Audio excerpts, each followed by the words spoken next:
Ahora vamos a otro tema porque tenemos algunos minutos y creo que es un tema de bastante preocupación para parte de nuestra audiencia. Durante toda la semana pasada y hasta hoy eh, hemos tenido una visita muy importante. El Papa nombró a dos enviados especiales al Perú, a Monseñor Chicluna y al abogado Jordi Bartomeu, para que, abogado y sacerdote por supuesto, eh, para que investiguen el caso Sodalicio. El caso Sodalicio tiene tres aspectos centrales. Número uno, las víctimas de abusos sexuales, psicológicos y físicos en manos de la institución, sobre cuya situación se publicó Mitad Monjes, Mitad Soldados en el 2015 y hasta hoy ha generado una serie de denuncias que se fueron sumando, procesos incipientes de reparación que no concluyeron en una real reparación de las víctimas. Eso por un lado.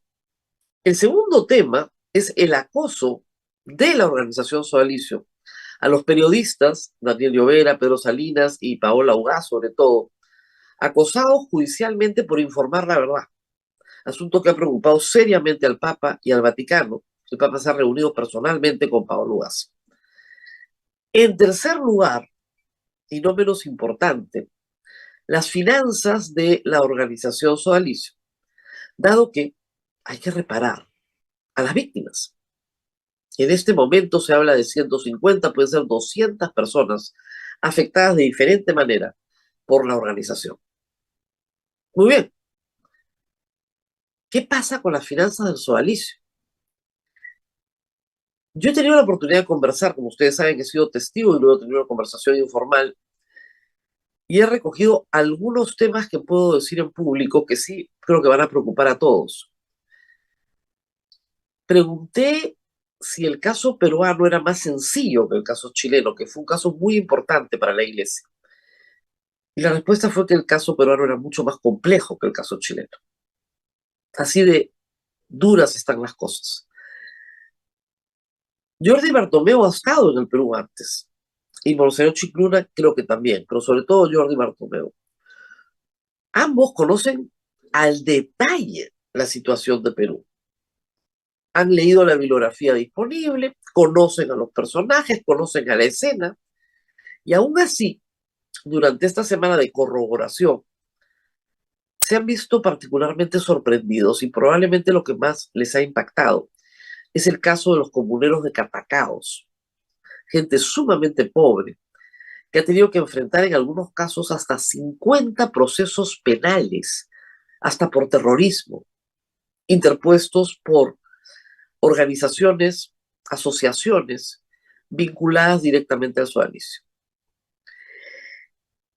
¿Qué es lo que está pasando acá? ¿De cuánto dinero estamos hablando? Porque hay una preocupación por las finanzas. Porque, queramos o no, esto, y es muy doloroso decirlo, también va a involucrar a la conferencia episcopal, a todos los obispos del Perú. ¿Por qué? Primero, hay que decirlo por la indiferencia de las víctimas. Han sido recibidas muy tarde, muy mal. Los obispos no se han abocado a escuchar a las víctimas y a tratar de reparar el daño. En algunos casos se han desentendido porque no era su diócesis, en otros han sido indiferentes. Pero luego que el problema del dinero, sí hay un asunto mucho más serio con algunos obispos del Perú. Y vamos a explicar el problema. El sodalicio mantiene 8 cementerios a nivel nacional. Esos cementerios, ustedes dirán, en efecto, no le pertenecen al sodalicio. Sí y no. Y acá vienen las cosas complicadas. El caso de Lurín es muy claro. Investigado, hay que decirlo, ampliamente por Paolo Gas y otros colaboradores del área legal del estudio Benítez. Vamos a ir despacio para que entiendan porque es un poquito complicado y lo voy a tratar de simplificar, ¿ok? El obispo de Lurín crea una persona jurídica dentro de la iglesia, ¿ok? Esa persona jurídica dentro de la iglesia tiene el paraguas del concordato. y por lo tanto esa persona jurídica no paga impuestos. ¿Ok? Esa persona jurídica es, a su vez, propietaria de un cementerio, el cementerio Lurín. Cementerio que le donan dos organizaciones. Una que hace el cementerio y otra que administra el cementerio. Esas dos organizaciones, personas jurídicas, asociaciones, son a su vez, es así, de propiedad, sus asociados son miembros del sodalicio. Estas dos donan este bien, pero todas las rentas de este bien regresan a una de ellas, cuyos asociados entregan las rentas de ese bien a una offshore en Panamá. Y de estas dos offshore en Panamá, al final, las ganancias reditúan a offshores en los Estados Unidos. Ese es el cementerio de Lurín. Pero en cada diócesis hay que hacer lo mismo. Son 8 cementerios. Se calcula que son más o menos 50 millones de dólares de renta al año. Y este negocio comienza a ser, digamos, floreciente desde hace 13 o 15 años. Solo por los cementerios. Hay una investigación penal por lavado de activos en el Perú, que ya tiene 2 años. Hay un testigo muy importante protegido, cuyo testimonio ha aparecido ayer en La República y hoy continúa, que narra no solamente lo que él sabe de la administración de estos bienes, que incluyen además una urbanización en Piura de más de 300 hectáreas, cuyos terrenos también administra una asociación que pertenece a miembros del sodalicio. Los miembros del sodalicio son libres de desarrollar la actividad empresarial particular que deseen, ¿no? Si no se los impide su estatuto. Pero lo que no puedes es utilizar el paraguas del concordato para evadir eh, tributación que tienes que realizar en el Perú, sobre todo impuesto a la renta, y lo que no puedes es sacar estos fondos del Perú para evadir justamente la acción de la SUNAT, de las actividades elusivas que estás realizando para no pagar impuestos. Bajo además la apariencia de que estás prestando un servicio a los más pobres, que es la idea justamente de que la Iglesia Católica tenga protección tributaria, porque está prestando servicios que el Estado no puede prestar de una manera subsidiada, de una manera, digamos, orientada al bien común. Y acá, reitero, la conferencia episcopal va a tener que también responder. Es lo que me temo que va a pasar. Frente a las víctimas, frente al acoso a los periodistas y frente a finanzas que en algunas diócesis han sido protegidas. De hecho, la de Lurín y la de Piura. Pero pueden haber otras más. Es un caso muy complejo, porque la disolución del sodalicio, que es una carta que está sobre la mesa, no puede hacerse si no se repara primero las víctimas. Y las víctimas tienen que ser reparadas.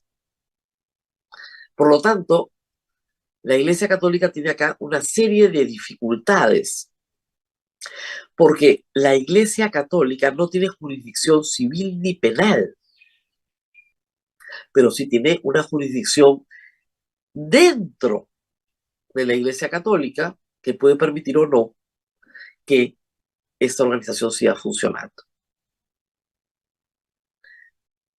Si se emite una resolución que ordena reparación, ¿el sodalicio va a pagar? Si se ha negado a hacerlo durante todo este tiempo, ha pagado algunas indemnizaciones diminutas, seguro médico, algún tratamiento psicológico, una pequeña renta de sueldo mínimo a alguien que durante 30 años no le permitieron estudiar y nunca le pagaron por su trabajo porque tienen condiciones de servidumbre dentro de las denuncias. es un tema complejo. Lo importante es que se repare a las víctimas para que las víctimas puedan terminar sus estudios, terminar sus tratamientos o tenerlos de por vida en algunos casos, pero sobre todo tener una renta que les permita vivir dignamente después de haber sido esclavizados.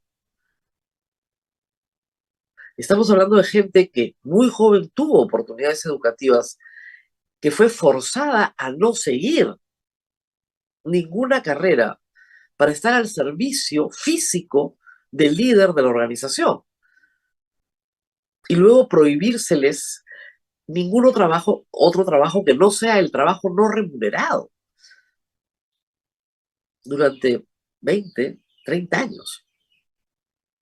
Esa es la situación frente a la cual la iglesia tiene que responder.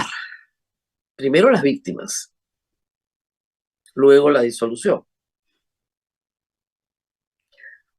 Por eso me dijeron que esto era un asunto muchísimo más complicado que Caradima y los obispos que lo protegieron en Chile.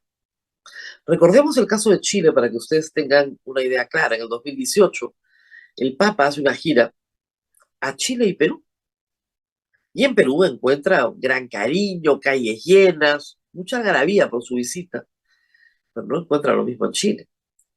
Y la misa de Iquique es una misa en la cual se esperaban 50.000 personas y no van ni 5.000. La situación es desoladora y el Papa entiende que algo está pasando. Y pide reunirse con las 3 víctimas más, en ese momento conocidas, del sacerdote Caradima de la parroquia del Bosque en Santiago. Y demora una tarde entera con cada uno de ellos. Y los escucha profundamente y entiende la magnitud del daño.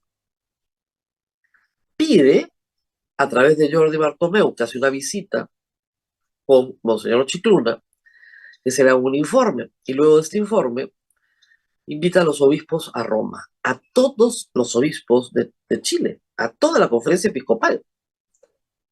Y en Roma se les pide a todos que pongan su cargo a disposición.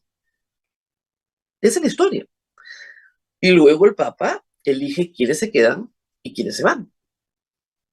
En esa primera peinada se fueron 4 y luego se fueron en los meses siguientes por razones válidas también y graves, me parece que 2 o 4 más. Reitero, lo que he entendido es que la situación de la Conferencia Episcopal Peruana es mucho peor, ya sea por encubrir, ya sea por no atender o ya sea por facilitar negocios que no redituaban nada para las diócesis o muy poco para las diócesis, sin fiscalizar correctamente el lucro que obtenía la organización y a dónde lo llevaba y para qué lo llevaba. Mucha de esta información se ha conocido a través de los Pandora Papers y de los Panama Papers. Las diócesis no tenían ni idea a dónde se estaba yendo el dinero. Y eso es también un deber de vigilancia de qué sucede en tu diócesis. Así que esa es la historia que les tenía que contar hoy. Es una historia muy triste y muy dolorosa para la iglesia, porque la iglesia está al lado de los más débiles. Pero gracias a Dios, nuestra iglesia tiene la fortaleza para curarse a sí misma y lo ha hecho durante 2000 años. Y para buscar la bondad que sí existe, aún en situaciones tan adversas. Para pedir perdón, para reparar y para, sobre todo, hacer que muchas personas que han perdido la fe debido a esto, la recuperen, porque hay más bondad que maldad en el mundo. Así que yo espero que muy pronto, el informe de Jordi Bartomeu y Monseñor Chiculuna esté cerrado. Jordi Bartomeu, para que se tenga una idea, no es un fiscal, es un juez instructor. Pero hay procedimientos que no van a juicio, sino que simplemente se hace una recomendación directa al Papa y el Papa toma acción. Acá va a haber de las dos cosas probablemente. Mientras que en el Perú, el proceso por lavado de activos continúa. Es un proceso que se sigue en la jurisdicción penal, frente al cual, ¿no es cierto?, la Iglesia Católica no tiene nada que decir, sino colaborar en lo que se lo solicite, eh, y ese procedimiento se lleva directamente contra miembros de la organización sodalicio, que son los que tienen a su cargo estas asociaciones que manejan estos dineros, entre ellos lamentablemente 2 sacerdotes. Y esa es la historia en resumidas cuentas. Sobre las violaciones sexuales, sí se tiene documentación suficiente para tener implicados a 4 miembros de la organización, por lo menos hasta ahora. Prescrito, por supuesto.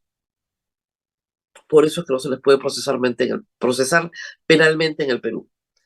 Sin embargo, 5 miembros del sodalicio presentaron una acción penal por servidumbre, esclavitud y graves violaciones a los derechos humanos que hasta ahora no se resuelve, que sigue en investigación fiscal, que ha sido archivada y desarchivada varias veces. Todos los detalles de esa historia están en el libro Sin Noticias de Dios de Pedro Salinas.